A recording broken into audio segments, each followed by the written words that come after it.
नवी मुंबईतील घनसोलीतून एक धक्कादायक प्रकार समोर येत आहे।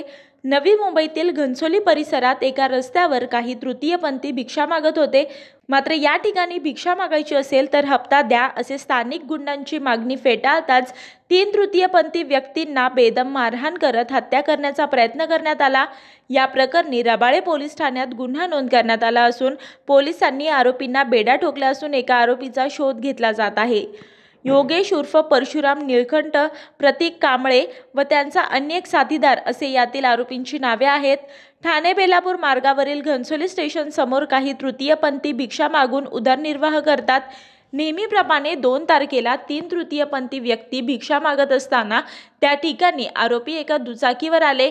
त्या तृतीयपंथी व्यक्तींना आरोपींनी अडवले आणि या ठिकाणी भिक्षा मागायची असेल तर आम्हाला हप्ता द्यावा लागेल अशी दमदाटी सुरू केली।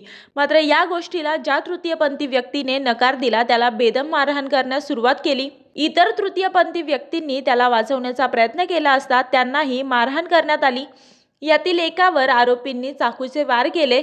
एवढ्यावरच न थांबता त्यांनी चाकूचा वार करून जखमी होऊन खाली पडलेल्या तृतीयपंथी व्यक्तीचा गळा आवळून ठार करण्याचा प्रयत्न केला। मात्र प्रतिकाराने आरडाओरडा सुरू झाल्याने आरोपी पळून गेले। या घटनेत एक तृतीयपंथी व्यक्ती जबर जखमी झाला असून त्याला रुग्णालयात दाखल करण्यात आले आहे।